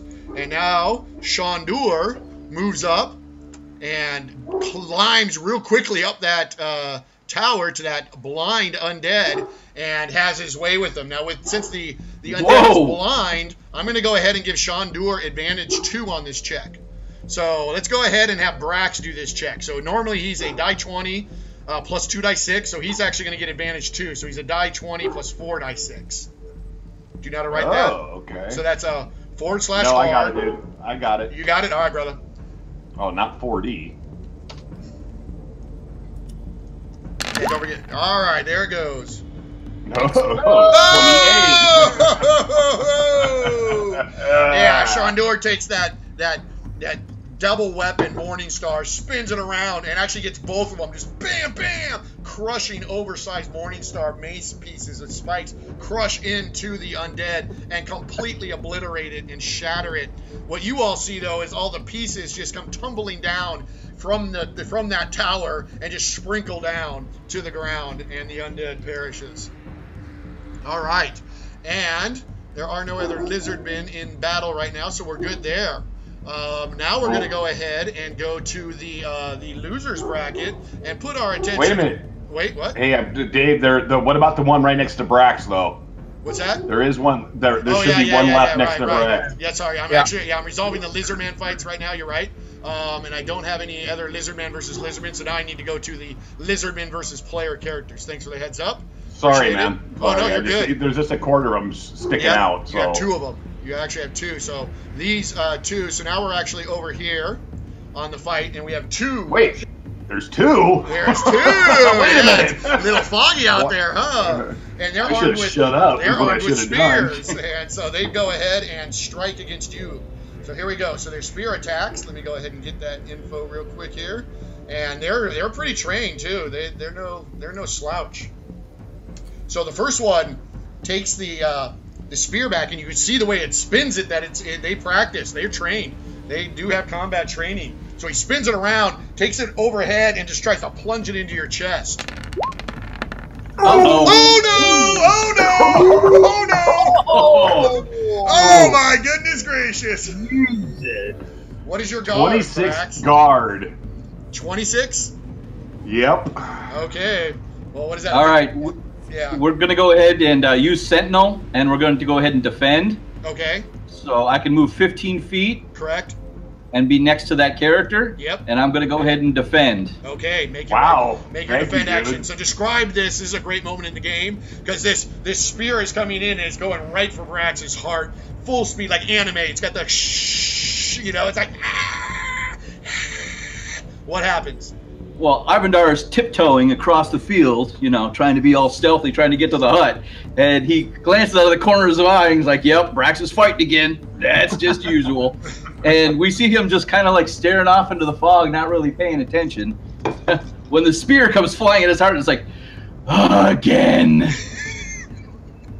So we go flying across the main gouge out. We're going to try and twist it out of the way. All right. Main gouge out on defense. Make your roll. Hopefully you roll higher than a 26. Holy crap! Oh, that's a lot of dice. I see a 10, a 33. Not bad, not bad. Well, that helped. That deflected a lot of the damage and kept it under 10, so I don't get to do an exceptional hit on Brax. So Brax, you're still going to take some damage, it looks like. That's cool. Thank you, Ivandar. How many? 8 points of damage. And Ivandar, we're going to go ahead and add the shield to you because you defended, which means you have used your next round's major action. Yes, but I have Sentinel, so I still have one. I still have my major action this round. Oh, Sentinel, you have your major Sentinel action. Sentinel is a feat where you get to use an extra major action as a defend only. Oh, right on. So you don't lose next rounds then. Nope. Oh, what a great ability. Okay, cool. I stand corrected. Let me remove your shield. All right. Someone's been spending their points wisely. Very nice. All right. So I guess we're going to go ahead and now go over to good old Von Stad, who's over there with a whole pile of enemies over there. Most are distracted, though. I'm just going to go ahead and zoom over to you because you're on the whole other side of the map all alone. All right. He double moved over, so right when he stops, he's leaning against the tower, catching his breath, looks up, grabs both of the legs to the tower because he notices it's kind of rickety, and he's just going to lift and tumble it over. Okay, sounds good. Make a might check, and you're going against a DC 17 to see if you can bring this tower down and topple it. And don't forget you have advantage too from your bolster. Oh, which I don't think you rolled. it. Okay. No, I didn't. Okay. But you want me to roll again? Yeah. Oh, you already succeeded. You can go with that. Well, yeah. And as he lifts up and it starts to tip down, he didn't notice that the legs were a little too close, so it picks him up. He's and as it crashes down, he's hung up there. Nice. Okay, well, the undead plummets to the ground and goes prone, and in the process takes 2d6 damage. So go ahead and roll 2d6 damage, and then the tower is pretty much just destroyed. All right, 2d6, and they explode also. So down he goes. Boom. It didn't hurt him too bad, but he ended up, bracing for impact and was able to thwart most of the damage. But hey, 3 points of damage is 3 points of damage. I'll go ahead and mark him. And you can see his health bar go down a skosh. And he is prone. Anything else? And he is prone. Correct. Anything else, Von Stad? Now, that was a might attack, and I'm going to use Demoralize on him. He didn't expect that. Okay. How are you demoralizing him? Did you do an exceptional hit? Oh, I have... Yes, Bane Focus Might, so it's... there is no Bane Focus Might. Oh, wait a minute. I mean, excuse me. Hold on. I think. Well, here you would have to do 5 points of damage to even get that. As No. if you have Bane focus. Oh, I thought it was on the hit. Yeah, let me handle this from here, so you don't make it. You know what I mean? So you don't. Yeah, fool out of myself. Something like that, you know. Let's just say he is prone. Congratulations, you did 3 points of damage. Not trying to be mean. Bravo. Well played. All right. I'm gonna use my move to hop down. Okay, sounds good. Okay, well now you're right next to that undead. It's prone, and you're ready to chop him up next turn. Okay. We also have. I forgot. We do have an undead on a tower up near Von Stad right there, and he's going to go ahead and bring back that spine bow and send a longbow shot into you, Von Stad, going against your guard. And let me go ahead and do that real fast here. And these guys they're like freaking little marksmen, man. They're no joke. Here we go. Peels back the bow. It creaks and cracks. The arrow goes flying through the air. Oh, I'm on fire tonight. 22. And he leans over and it sticks right in the post next to him. Oh! I'm at 24. Nice. All right. And the undead next to you just kind of spins around, recovering from that fall, and stands up. And that's about all it's going to get away with this turn. So let me go ahead and remove his prone, and it's now back on its feet. And that's it for him. Okay, so now we go. It's not quite the end of the round. Something happens. Something happens. Brax. Let me get a little drink of water here. Oh, yeah. Oh, here we go. What? Here we go. Oh, yes. All right, Brax. So what happens is you're sitting there and your attention is focused on those two undead creatures that are in front of you. And, you know, you're going back and forth with them and fighting and trying to keep yourself alive. When you hear something behind you, it's like a heavy breathing. And what you see is you spin around real quick and you see suddenly something was there that was invisible and materializes. A large creature. Looks like this.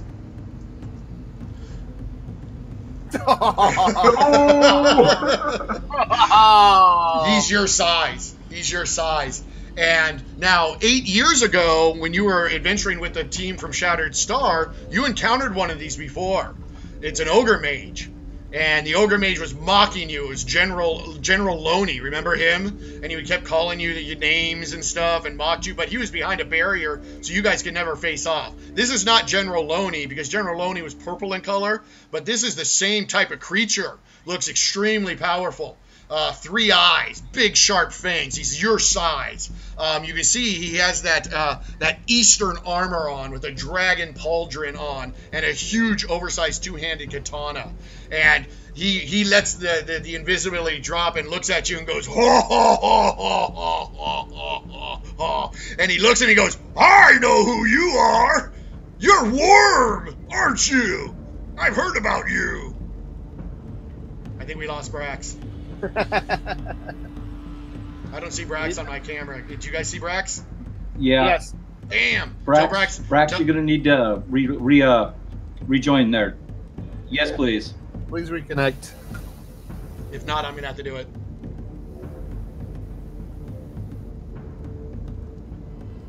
Under the wheel. The wheel. My settings.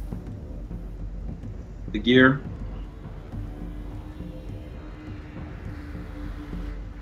Reconnect with chat server. There we go. There you go. There he is. All right, Brax. Did you see that thing up here next to you? Yes, I saw the damn thing. You couldn't hear everything I was saying, though. Is you encountered one of these before. You're familiar with it. Remember 8 years ago when you adventured with the Shattered Star and General Loney was calling you names the whole time, but he was on the other side of the barrier? Remember that? Well, I was going to say, I heard all the crap you were saying, so you just couldn't see me. So. Oh, okay. So you heard all that shit talking, huh? Well, he looks at you and he's like, worm this guy in a minute. So. He's like, you're Worm, aren't you? Yeah, well, we'll see you as a worm. Oh. We will, in fact. I can't wait to report back that I met Worm. You're like a legend to us. And he looks and You he ain't notices getting back. Yeah, he looks at your arm because he has metal plating on his arm, but showing through it, you can see the same pattern that you have on your arm, the tattoo, glowing through. And he looks at his arm and he looks at your arm and he goes, You do have our mark. Loney was right, but you're still a worm. Brax will worm him. There we go. Now he's going to go ahead and take his action. So what he does, though, is his eyes light up red, and energy comes out of him. And then all of a sudden, into his hands, red energy goes, and he's like, yeah, you're a worm. And he sits there, and it floods out and goes ahead and hits your body, and you feel like something's trying to, like, almost take over your constitution and attack you. Here it comes. So this is going to be an attack on your toughness. What is your toughness? On my toughness? Yeah. 20. 20. So this surging red energy encompasses you. Holy crap! Oh! Wow!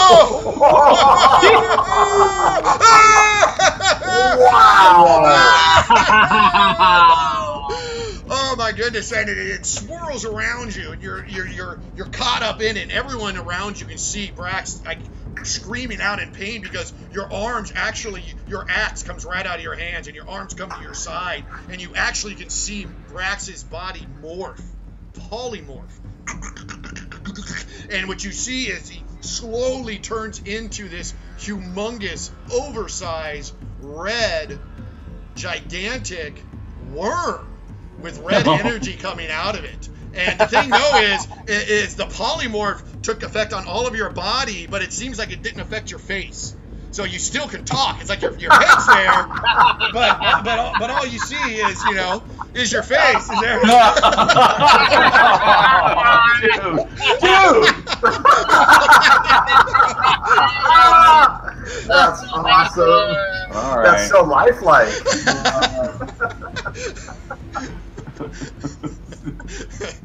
I'm dead. You and I are going to talk later. Now, of course, after that spell is cast. Ah, you are a worm.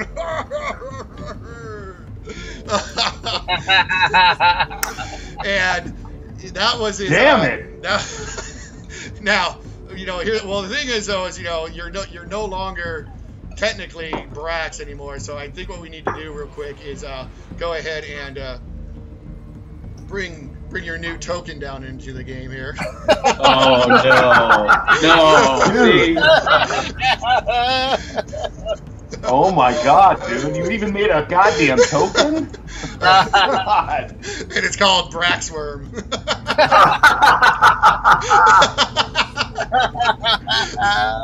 Uh-oh. And notice it's still tied to your character. Your damage is actually on the health bar. Braxworm. Braxworm. All right. My god. And then for his move action, he just saunters about 15 feet away and starts patting his legs. Come on, worm! Come over here, worm! Come on! Slither on your belly! Come to me, worm! Hey, Dave, I got nothing but a black screen now. So, and I've tried to reconnect, so... Black screen for me?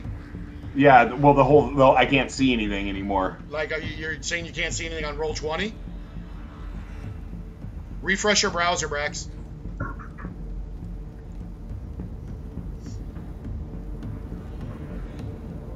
Dead space. Dead air. Get here. We're totally Right. Way to go. Oh, no, I'm here. I'm just trying to... I'm Yeah. doing everything I can here. God dang it. Night, Emerald. Not Emerald. No, he waited until 3 a.m. That's awesome. That is so cool. The info. Yeah, he was watching on Periscope, it looks like. I love how we get all the chat from all the different services. It's totally cool. Any luck there, Brax? No, I still got black screen, but... When you say black screen, you're talking about black as in you can't see the map, or you just don't see the camera? Yeah, I can't see the map. I can't see the map at all. I can see everybody else just fine. Okay, go ahead and close your browser out entirely, and you're going to leave and then have to come back. I'm going to go ahead and continue because he's not going to attack you. Yeah. He's laughing at you. So he's going to go ahead and continue moving. So he moves, he pats his legs and finishes move and comes over here and gets nice and snug with Ivandar and looks at you. You're pretty. I know. Now, he is an elite, and he has an elite edge, so he has some extra attack. So he goes ahead and does that. Excuse me. He takes out his huge katana, rips it back, and just slices it down on you. Ivandar, here it comes. Brax is back. Jeez. Oh my god, my rolls. Jeez, 51. All right, so we're going to go ahead and use that next round's action to defend. Man, I'm on fire. It's scary, guys. Yeah, it is. So he says, "You're handsome, Mom. Thank you very much." And I'm kind of distracted until I see the bright, shiny sword coming at my head. So we're going to go ahead and try and cartwheel out of the way. Good luck. Oh, nice roll. Nice roll. Yeah. Wow. You cartwheel out of the way, and a piece of your hat gets cut off, and it nicked your shoulder. All right, hang on. I don't see Dave anymore either. Let me go ahead and reconnect. I wonder if it's on my end. Well, yeah, I still don't have a map, guys, and I came back in. I don't know what. All right, I'm back. But why don't you try to reconnect, Dave? Okay. All right. Sorry, everyone. Well, I'll go ahead and refresh myself. You need to get off your Commodore 64. Yeah. Well, I think we've got JetBlue internet. I don't know what's gonna happen. Here we go.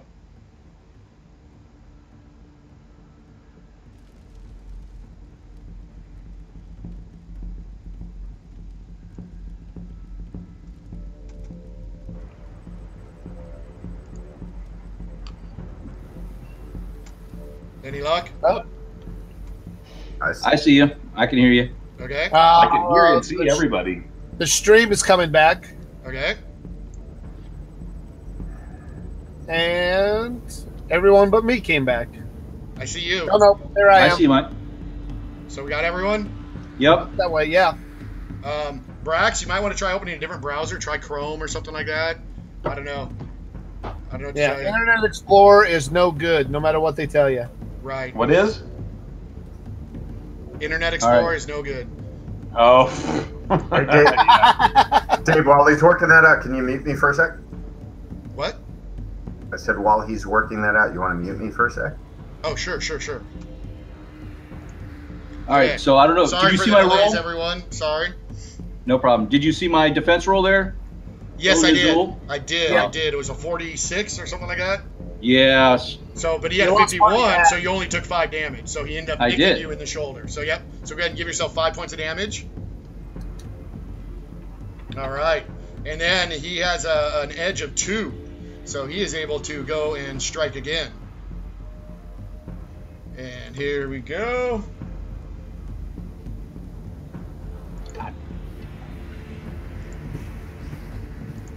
I lost my thing here. We're all discombobulated with the technical difficulties here. Dang it. No luck, Brax? Nah, I didn't. I still have no. I don't know what's going on. I can see dice. I can see everybody else, but I can't see the map. Okay, well, I didn't refresh my DM. I only refreshed my player one because I'm streaming from 2 accounts. So I'm going to go ahead and do a refresh on the player. Well, hang on. Before you do that, Dave, have you given permission for Braxworm to see? Oh my God, that's exactly he took the what character it is. off the map. He's not seeing anything. You got it right. My bad. That's exactly what happened, Brax. I'm sorry. Ivandar with the intelligent roll. Yep, For the win, Ivandar. Ivandar. And by the way, I really don't like this trend of Braxworm. Let's just get this straight, right? Oh no, dude! Hashtag Braxworm. Hashtag Braxworm. Can you see now, Brax? I can. Okay, Thanks. dude. Yes, Braxworm can see fine. Okay, so yes, that is definitely my fault. So the first thing we got to do is properly award Captain. See, I told you he's the leader, guys. He is the leader. Legend point! Ivandar, good job. We're back on track now. Fantastic. Okay, cool. Well, he goes ahead and swings again. He takes that big, giant 2-handed katana and strikes it down straight across your chest, Ivandar, and rolls a 30. What is your guard? 25. Take 5 more damage. All right. And when he does just a little bit of damage, he also is able to inflict a bane on you, and you're now taking persistent damage as well. Of course I am. Yes, you're bleeding. So he was able to nick you and cause you to bleed. So I will go ahead and give you that for the bleeding. All right. Good deal. And now it is at the end of the turn. We go to round 3. Start of round 3. Who's going? Braxworm! Braxworm! How do I break out of being a Braxworm? I just want to know. What do I gotta do? This is your new character, dude. No, just kidding. Anytime you have a bane on Well, yourself, if that's the case, I'm crawling into a fire and dying. Oh man. Okay, so let's go ahead, and since it is, Braxworm's turn, let's go ahead and, Braxworm! Dude, you and I are so gonna talk later.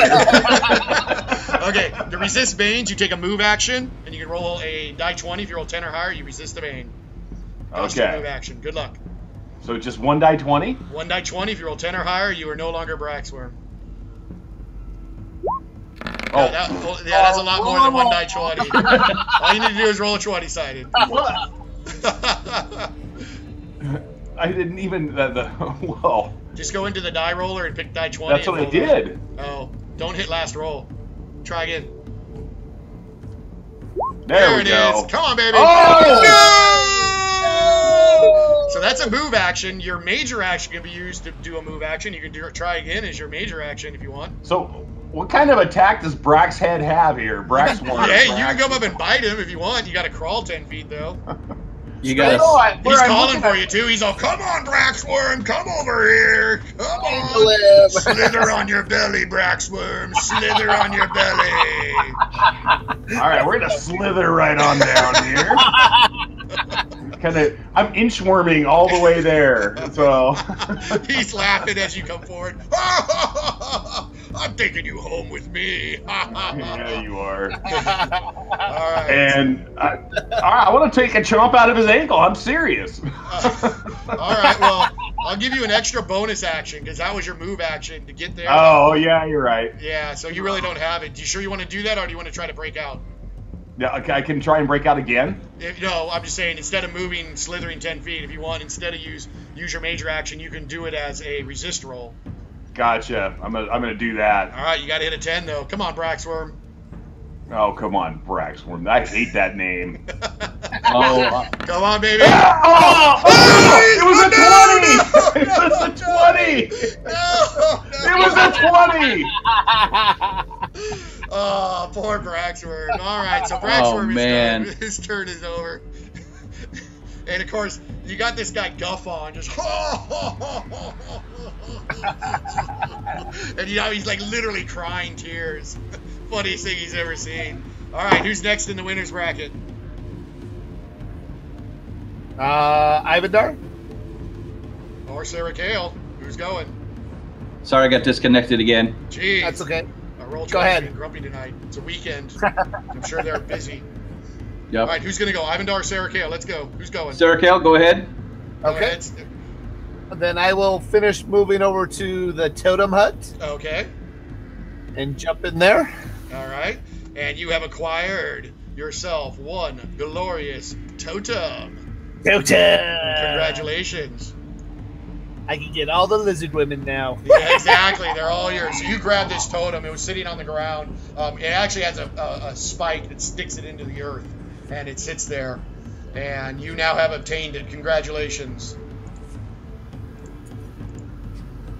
Okay, so that was 1, 2, 3. So that was 15 in. I'll go 15 out. Okay. 1, 2, 3. And now Sonder can see you because he's up on that tower and he sees you with the totem and he's all, "Good job, witch! We got it! Yeah!" And he's cheering, "Yeah!" And he's very happy that you have his totem. let us. I still see this guy on the tower. Okay. Let us grab for my eyes again.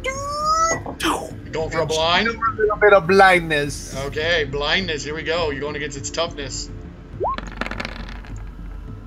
23. 23 is good enough. It claws at his eyes. shakes his head back and forth, and goes blind. Good job. Dude, you're like the controller of this team. Nice. All right, anything else? Yeah, except for I'm still a worm. I'm done. Okay. Didn't control that shit. Okay, Ivandar, you're left. So you right. start your round, and you take a die 8 damage because you have persistent damage. I'll go ahead and roll that. Remember, these dice do explode. I roll an 8. A 6. So take 6 points of damage from the bleed. All right. And what are you going to do? Let's see. I could use my move action to run away, or I can use it to shake off the bleed. That's correct. Well, we're not in a new round. We're at the bottom of this round. No, we are in a new round. We're in the heart of round 3. Gotcha. I'm going to go ahead and shake off the persistent damage. Okay, go for it. You roll a die 20. You need to hit a 10. Oh! Oh my goodness, I'm owning you guys tonight. Wow. No. Our dice are owning us. Yeah, pretty much. It's a rough night for the team. All right. All right, and I've already used my major action. Yeah, I've already used my major action, so I am done. Okay, so I'll go ahead and remove the shield because you are no longer defending, and you're good to go. But you still have persistent damage. All right, Yep. So that's it for the winners bracket. Now we go to the lizardmen. All right, so one moves up here next to you, Ivandar, and then one's going to actually attack the worm. Wow. I don't even know what. I'm all gushy. What's my toughness now, dude? It goes down by 5. So just reduce your guard by 5. Okay, 21. 21. Okay, and he's going to go ahead and stick you with a spear and then use you, obviously to do like some fishing or something like that. All right. So here you go. So he takes it up, lifts it over his head, and stabs you. Boom. Oh, sorry. Boom. And a 15! I can't believe it! What? You're an agile worm! Describe Yeah, my what you little did. How bang did goes you... whoop. And the spear goes right between you. Nice! Oh my gosh. That's totally cool. Alright, then. Ivandar, same thing with you. That spear comes out and just goes and tries to stick you. Oh. And Nope. 21. And you dodge out of the way. What did that look like? I'm looking at the big guy there, and the little spear guy comes in. I just kind of slap the spear out of the way. It's like, yeah, I'm not worried about you, buddy. Nice. Awesome. All right, so Shandur is going to come down from that tower and come over and lend an assist to you guys. So he moves down and comes over, and he's going to go ahead and attack the ogre mage. So someone go ahead and give me an attack with it's a 2 die 6, so die 20 plus 2 die 6. Brax worm. All right. Got it. All right, you're going against a guard of 20. Oops. And actually give yourself advantage 1 because you have a flank. Okay. So you're doing 3 die 6, keep the highest 1.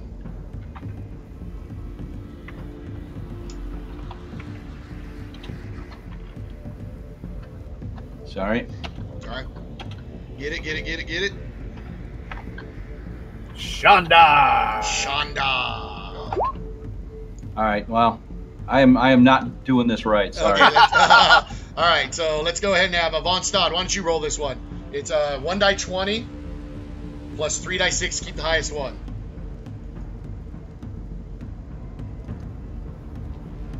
I'm putting you guys on the spot. I could do this myself, but the way I'm rolling, I'll end up killing myself. I'd rather have your garbage rolls. Good luck. There it is. All right. And it was 3 die 6, keep the high. All right, I got this, guys. Forget this. I'm doing it. You're fired. All right, here we go. Roll 1d20 plus 3d6. Keep highest 2.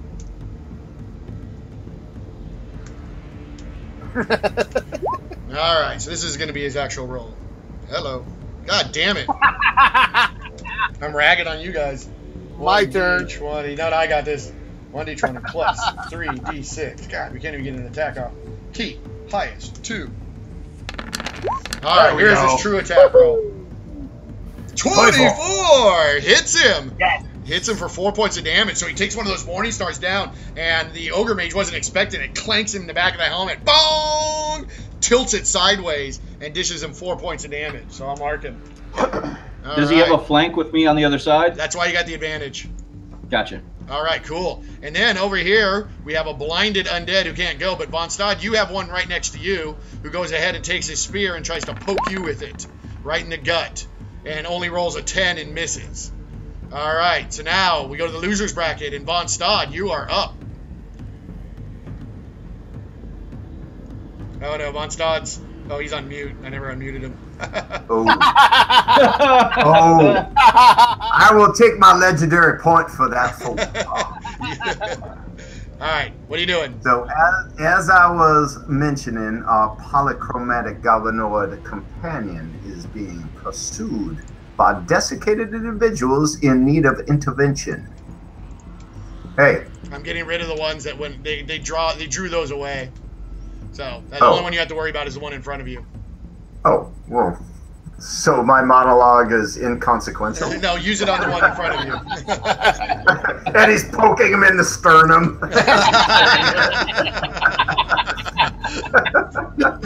Classic. And as he's doing, he's inserting the Dark Harvest, this greatsword, right through the rib cage, and right at the last poke, he's going to swing. 25. 25. And you're doing a might attack. And That his is a guard is going to be he has a guard of 21, so you do 4 points of damage. I will mark him. So your blade cuts across and chips away at the bone, but you can see it's quite sturdy. And then also in the losers bracket comes up, you see my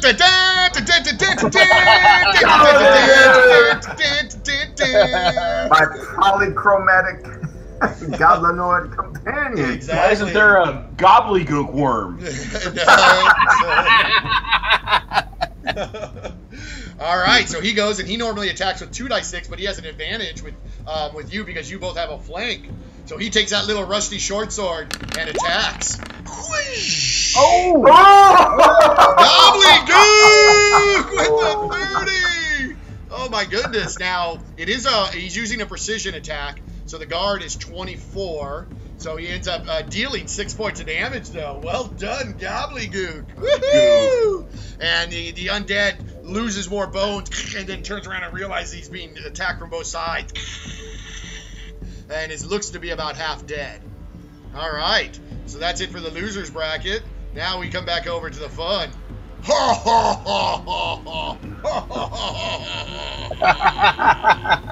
Worm, how you doing over there? I can't wait to report back.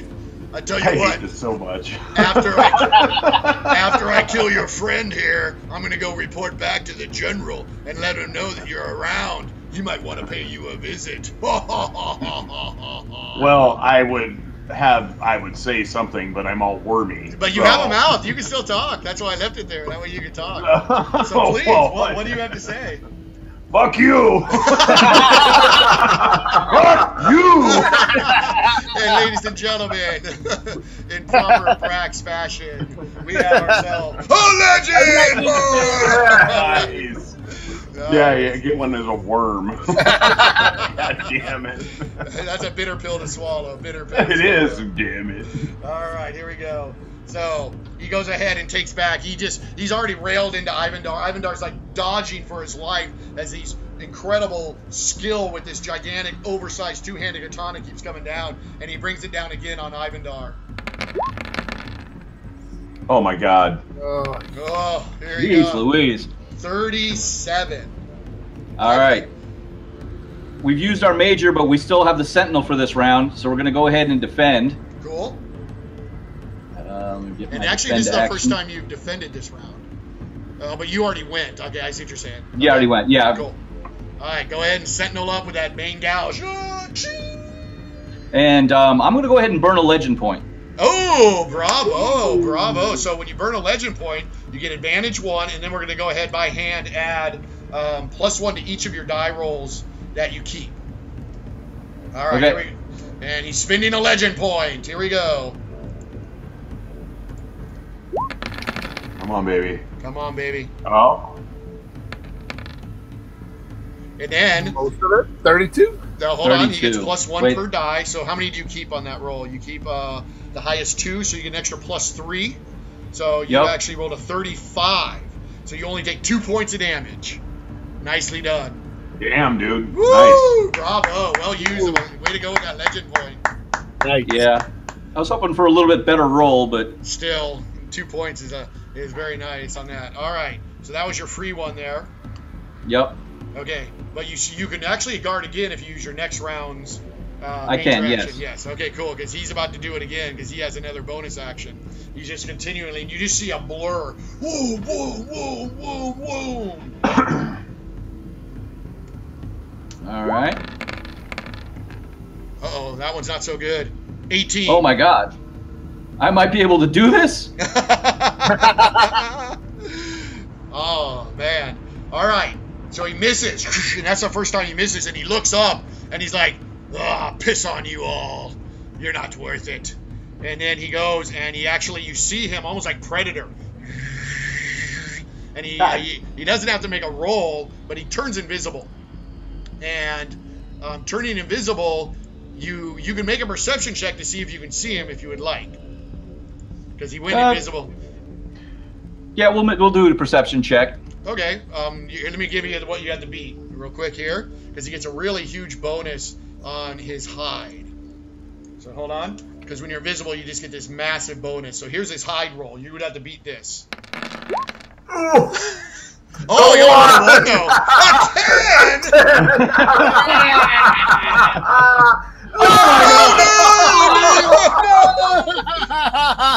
Oh, seriously? So what I'm going to do on this one is I'm going to do failure and move the plot forward.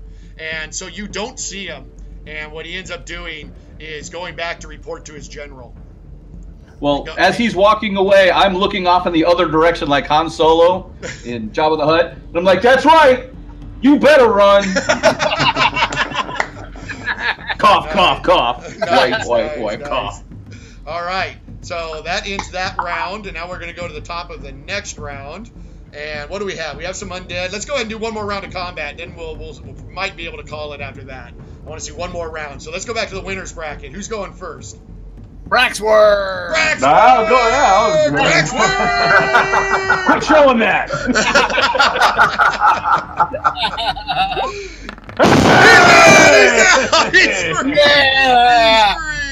Braxworm! Wow. Your screen's gonna go black as I do this. Well, actually, you know what? I'll bring in your other token first, so you don't go blind. Okay. Braxworm. Forever, he will be known as Braxworm. Alright. Alright, Braxworm, you're back. So that was your move action. What would you like to do with your major action? Oh, Brax is fucking mad now. Are you going to go ahead into your rage? Oh, he's been in rage as soon as the fight started. So, but he doesn't even bother with the axe. He's gonna full on football kick this guy right through the uprights here. So nice. All right, Might check. You're bolstered with advantage 1, and I'm gonna give you an extra advantage because you're so mad. You guys have not seen Brax this pissed off ever, including when he saw Nicodemus. So take an advantage 3 on this check. Gotcha. Well, how come my mic's not? So we should probably not bring up Braxworm in casual conversation with him. Oh no, we shall. Oh yes. This is not working. My mic's not working now. We can hear We can hear you. We hear you. No, not my mic roll. It's not bringing up anything. I can't substitute anything in. Hold on here. I'm gonna reconnect, guys. I'm sorry. That's okay. I think it's just the high rate. Oh, there it is. There it is. I got it. Good job. Yeah, it could be the app. Total advantage 3. Advantage 3, my friend. Kick the crap out of this thing. Oh yeah.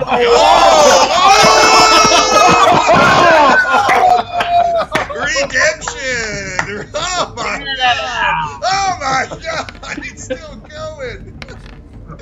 Oh. 68. What was that? Oh, 68. All right. 68. Would you mind describing what happened to this guy? Oh. So he like is just infuriated by the entire sequence of the Braxworm incident. And literally this little guy goes, see that the tower that is remaining over here, and he just goes, woo, right between them, like gold. Ooh, nice. And just erupts into a shower of bones. All right. So with that was like the glorious signal that this combat is now going to officially end. We're going to go into the open legend. You guys have the totem. You quickly mop the rest of them up and are able to move on out. You have Gobbledygook has rejoined the party, and you're able to escape out of the lizardman village and move on. So what ends up happening is you move from the village. The lizardmen thank you and take the totem from you. Do you give it? I give it. Okay, cool. And Shondor's like, thank you. I owe you. And he looks over at Brax and gives a little smirk and puts his hands on your shoulders and is like, I've seen worse. You have redeemed yourself, though. I have never seen a goblin explode, or a skeleton explode into more pieces than that. Do not worry, big friend. Oh.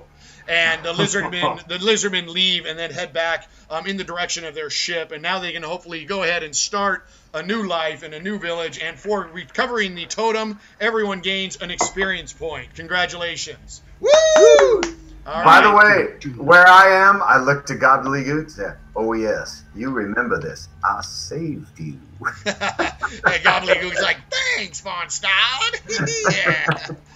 He gives you the little thumbs up. Yeah. Very nice. So you proceed towards the center of the island where you know this god beam is coming from, and travel for about another 15 minutes when suddenly you realize you're kind of like in the eye of the hurricane and the fog subsides. And you actually now are heading into the center of the island and can see clearly again. So you don't have to worry about the fog anymore. And you don't have to go much further before you come across the house that you're going for. And what you end up doing is coming across, hang on, and finding Nicodemus's home. Oh, that needs to be burnt to the ground. Oh, yes. And there it is in all its might and glory. And you can also see that the god beam is firing from this house straight up into the sky. And this, my friends, is where this episode ends. Woo! Oh, man. Thanks, everyone, for joining. That was awesome. Yeah. Seriously. Thanks, everyone. That was we awesome. Appreciate the chat. I know personally Brax had a fantastic time. Braxworm.